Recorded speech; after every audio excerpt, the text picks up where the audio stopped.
မင်္ဂလာပါရှင်ဒီကနေ့မှာတော့ဖြစ်စိတ်သက်ခွန်အားမြင့်ပုံမြင်လေးတစ်ပုဒ်ကိုဖတ်ပြပေးသွားမှာဖြစ်ပါတယ်ရှင်ပုံမြင်လေးရဲ့ခေါင်းစဉ်ကကြော်လွန်သွားပေအောင်မည်ဖြစ်ပါတယ်ရှင်ကြော်လွန်သွားပေအောင်မည်တခါတော့ကဘယင်တစ်ပါးဟာသူ့ရဲ့မူးမတ်ပညာရှိတွေကိုခေါ်ပြီးအရှိန်အမျိုးမျိုးအရှိန်အခါအမျိုးမျိုးနေရာအမျိုးမျိုးတိုင်းမှာအမြဲတမ်းမှန်ကန်နေမဲ့စာသားသို့မဟုတ်ဆောင်ဖို့ရှိသလားလို့မေးမြန်းပါတယ်ပျော်နေတဲ့အချိန်ဝမ်းနည်းနေတဲ့အချိန်ဆုံးရှုံးနေတဲ့အချိန်တွေအားလုံးအတွက်အမြဲမှန်ကန်နေတဲ့အဖြေကိုလိုချင်တာပါဘယင်ကြီးရဲ့မိခွန်းဟာ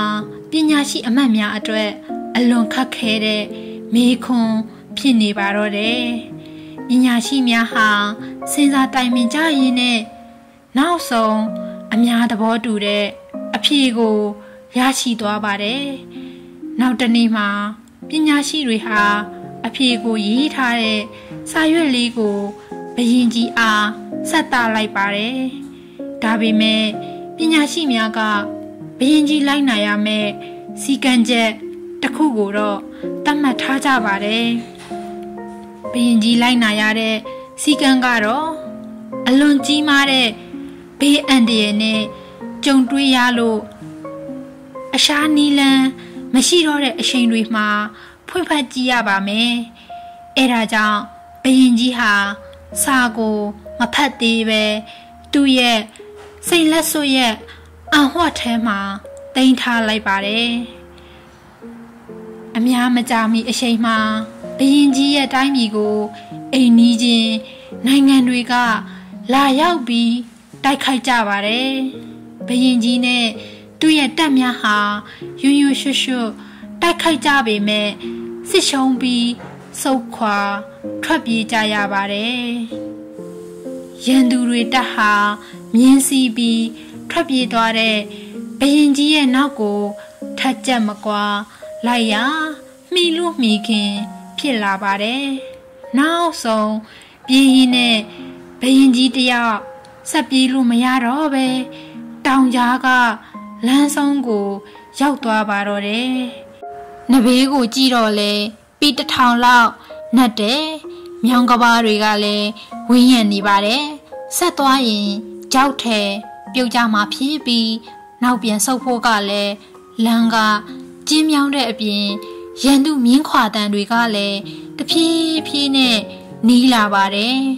အဲ့ဒီအချိန်မှာသူဝစ်ထားတဲ့စိန်လက်စွပ်ဟာနေရောင်ကြောင့်လက်ခဏဖြစ်သွားတာကိုသတိထားမိလိုက်ပြီးလက်စွပ်ထဲမှာထည့်ထားတဲ့စာကိုသတိရမိသွားပြီးရှက်ရှင်းပဲလက်စွပ်ထဲကစာကိုဖွင့်ဖတ်ကြည့်လိုက်ပါတယ်သူတွေးလိုက်ရတာကတော့ကြော်လွန်သွားပေအောင်မည်ဆိုတဲ့စာပါပဲဘယင်ကြီးဟာအဲ့ဒီစာသားလေးကိုအခါခါဖတ်ကြည့်ရင်းနဲ့ဟုတ်တာပဲငါအခုကြုံတွေ့နေရတဲ့အခက်အခဲဟာမကြခင်မှာပြီးဆုံးသွားအောင်မှာပဲမကြသေးခင်ကပဲငါဟာမင်းစည်းစိမ်အပြည့်နဲ့နေခဲ့ရတယ်ပြီးတော့ငါတိုင်းပြည်ဟာအင်အားအကြီးမားဆုံးဖြစ်ခဲ့တယ်ဒါပေမဲ့ဒီနေ့မှာတော့မင်းစည်းစိမ်နဲ့တိုင်းပြည်ကြီးကိုဆုံးရှုံးလိုက်ရပြီရန်သူတွေလက်ထဲကနေအသက်လူပြီးပြေးနေရတယ်စည်းစိမ်အပြည့်နဲ့နေရက်တွေဟာကုံဆုံးသွားခဲ့ရတယ်လို့အန်ဒရယ်အပြည့်နဲ့နေရက်တွေဟာလည်းမကြခင်မှာပြီးဆုံးသွားအောင်မှာပဲ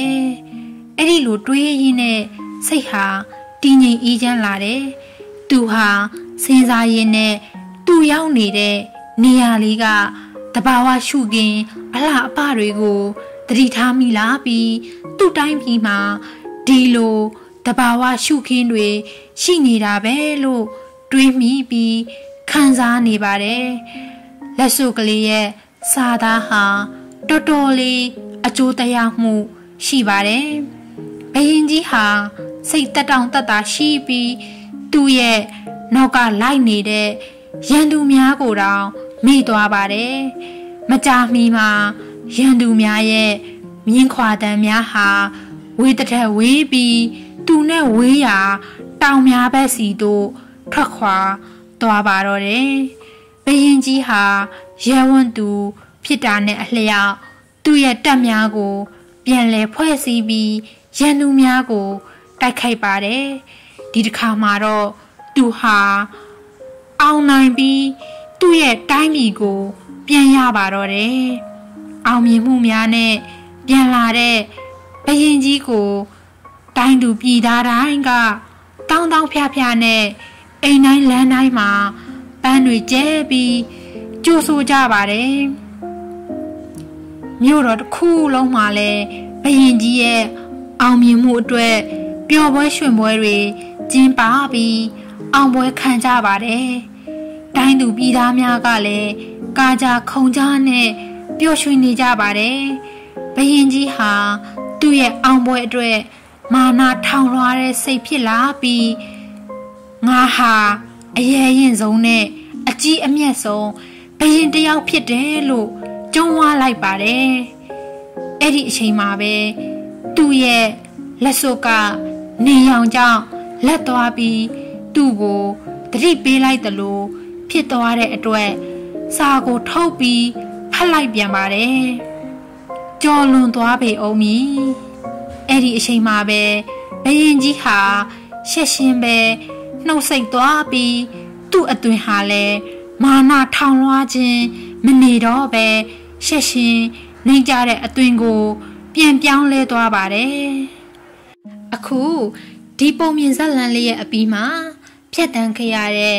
မိမိတသက်တာကိုပြန်သုံးသပ်ကြည့်ပါရှင်။တင်ရဲ့အောင်မြင်ခဲ့ရတဲ့အရှိအနေနဲ့ကြာဆုံးသွားခဲ့ရတဲ့အရှိအနေတွေကအမြဲတမ်းတည်မြဲနေလားဆိုတာကိုပါအဖြေကတော့အရာအလုံးဟာကြော်လွန်သွားကြအောင်မှာပါပဲပျော်ရွှင်ရခြင်းနဲ့ဝမ်းနဲ့ကြည်ကိုရခြင်းတွေဟာဒင်္ဂါတစ်ခုရဲ့ခေါင်းနဲ့ပန်းတွေလိုပါပဲအမြဲတမ်းရှင်တွဲနေတယ်ဒါတွေဟာလည်းကြော်လွန်သွားအောင်မှာပါအစအဆုံးငါတော်တာဆင်ပေးခဲ့ကြသူအားလုံးကိုကျေးဇူးအထူးတင်ရှိပါတယ်ရှင်အခက်ခဲများရှိကြတဲ့အခါတိုင်းမှာလည်းဒီကြော်လွန်သွားပေအောင်မီပုံမြင်လေးကိုပြန်လဲတတိယအောင်မင်းရင်ခွန်အားများဖြစ်နိုင်ကြပါစေလို့ဆုတောင်းမေတ္တာပို့သလိုက်ရပါတယ်ရှင်ဒီပုံမြင်လေးကိုမူရင်းရေးသားသူဘာသာပြန်သူဆရာမအားလုံးကိုဤနေရာကလေးစားစွာဂါရပြုလိုက်ပါတယ်ရှင်ကျေးဇူးတင်ပါတယ်ရှင်